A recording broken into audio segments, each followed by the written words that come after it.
달마 혈맹론 2장 미혹한 마음으로 만행을 하여도 윤회를 면치 못한 물음이라. 성품을 보지 못했더라도 염불하고 경 읽고 계행 지키고 보시하고 정진해서 널리 복을 닦으면 부처를 이루지 못하겠습니까? 대답이라. 못하느니라. 다시 물음이라 어찌하여 못합니까? 대답이라. 조그만치라도 얻을 법이 있으면 이는 유의의 법이며 인과의 법이며 과보를 받는 법이며 윤회하는 법이라. 생사를 면치 못하거늘 언제 부처를 이루리요? 부처를 이루려면 성품을 보아야 하나니 부처란 업도 없는 사람이며 인과도 없는 지위이니 조그만치의 법이라도 얻을 것이 있다면 모두가 비방하는 짓이니라. 어떻게 부처를 이루리요? 한 마음, 한 기능, 한 견해, 한 소견에라도 집착해 있다면 부처는 모두 허용치 않느니라. 부처는 지키고 범함이 없는지라 심성이 본래 공하고 또 더럽거나 깨끗한 법도 아닌지라 닦을 것도 증득할 것도 없으며 원인도 결과도 없느니라. 부처는 계를 지키지도 않으며 부처는 계를 범하지도 않으며 부처는 선을 닦지도 않으며 부처는 악을 짓지도 않으며 부처는 정진을 하지도 않으며 부처는 게으르지 않나니 부처란 자기 없는 사람이라. 집착하는 마음이 있기만 하면 부처는 이를 허락치 않느니라. 부처라 하면 부처가 아니니 부처라는 견해를 짓지 말지어다. 만일 이런 이치를 보지 못하면 언제나 어디서나 근본 마음을 알 수는 없느니라. 성품을 보지 못하고서 항상 자기 없다는 생각을 한다면 이는 큰 죄인이며 어리석은 사람이다. 무기공, 아무 분별 없는 공에 떨어져서 캄캄한 것이 마치 취한 사람 같아서 좋고 나쁨을 가리지 못하리라. 만일 자기 없는 법을 닦으려 하거든 우선 성품을 본 뒤에 반연하는 생각을 실지니 성품을 보지 못하고 불도를 이룬다는 것은 옳지 못하니라. 어떤 사람이 인과를 무시하고 분주히 온갖 나쁜 짓을 하면서 망령되이 말하기를 본래 공에서 나쁜 짓을 하여도 허물이 없다 한다면 이런 사람은 무간지옥, 흑암지옥에 빠져서 영원히 벗어날 기약이 없으리니 지혜로운 사람이라면 이런 견해를 짓지는 않느니라. 물음이라. 만일 분별하고 운동하는 온갖 시간이 모두가 근본 마음일진데 색신이 죽을 때엔 어찌하여 근본 마음이 보이지 않는가요? 대답이라.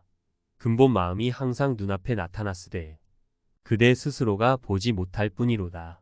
마음이 이미 눈앞에 나타나 있다면 어찌하여 보지 못합니까? 도리어 물음이라. 그대는 꿈을 꾼 적이 있는가? 꾸었습니다. 그대가 꿈을 꿀 때에 그대의 근본 몸이었던가?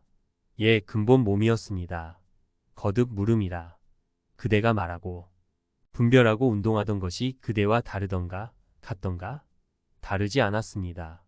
이미 다르지 않다면 이 몸 그대로가 그대의 근본 법신이며 이 근본 법신 그대로가 그대의 근본 마음이니라. 이 마음이 끝없는 옛부터 지금과 조금도 다르지 않아서 전혀 나고 죽은 적이 없는지라 나지도 않고 없어지지도 않으며 늘지도 않고 줄지도 않으며 더럽지도 않고 깨끗하지도 않으며 좋지도 않고 나쁘지도 않으며 오지도 않고 가지도 않으며 옳고 그름도 없으며 남자와 여자의 모습도 없으며 중과 속인 늙은이와 젊은이의 모습도 없으며 성인도 없고 범부도 없으며 부처도 없고 중생도 없으며 증득할 것도 없고 닦을 것도 없으며 인도 없으며 과도 없으며 힘도 없고 모양도 없는 것이 마치 허공과 같아서 취할 수도 없고 버릴 수도 없느니라. 산이나 강이나 석벽이라도 장애하지 못하며 들고 나고 가고 몸에 자제하고도 신통하니라. 온의 산을 벗어나며 생사의 바다를 건너리니 온갖 업이 이 법신을 구속하지 못하느니라. 이 마음은 미묘하여 보기 어려우니라. 이 마음은 물질의 모습과는 같지 않나니 이 마음이 곧 부처이니라. 사람들은 모두가 보고자 하거니와 이 광명 가운데서 손을 흔들고 발을 움직이는 일이 항아의 모래 같으되 물어보면 전혀 대답치 못함이 마치 허수아비 같나니 모두가 자기의 수용활동 이건을 어찌하여 알지 못하는가? 부처님께서 말씀하시기를 온갖 중생은 모두가 미혹한 사람이라. 이를 인하여 업을 지음으로 생사의 바다에 빠져서 나오려 하다가도 도리어 빠지나니 오직 성품을 보지 못하기 때문이라 하시니 중생이 미혹하지 않았다면 어찌하여 물으면 한 사람도 아는 이가 없는가? 자기의 손과 발을 움직이는 것을 어찌하여 알지 못하는가? 그러므로 성인의 말씀은 틀리지 않건만 스스로가 알지 못할 뿐임을 알겠도다.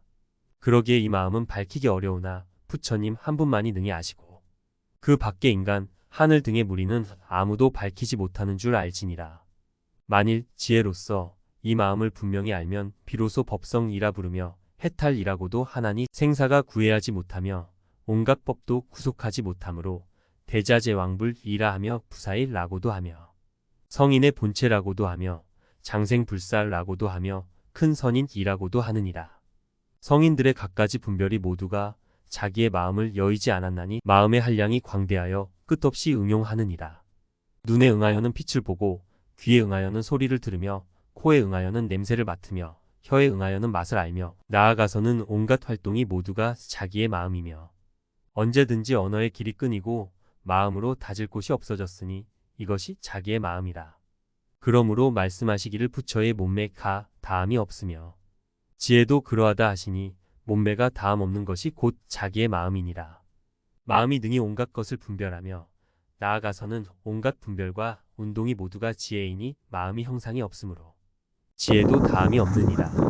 그러므로 부처님의 몸매가 다함이 없고 지혜도 그러하다 하시니 대로된 몸매는 번뇌의 몸인지라. 생멸이 있거니와 법신은 항상 머무르되 머무는 바가 없어서 열애의 법신이 항상 변하지 않느니라. 그러므로 경에 말씀하시기를 중생이란 응당 불성이 본래 있는 몸임을 알아야 한다 하시니 가섭은 다만 본성을 깨달았을 뿐이요 딴 일이 없느니라.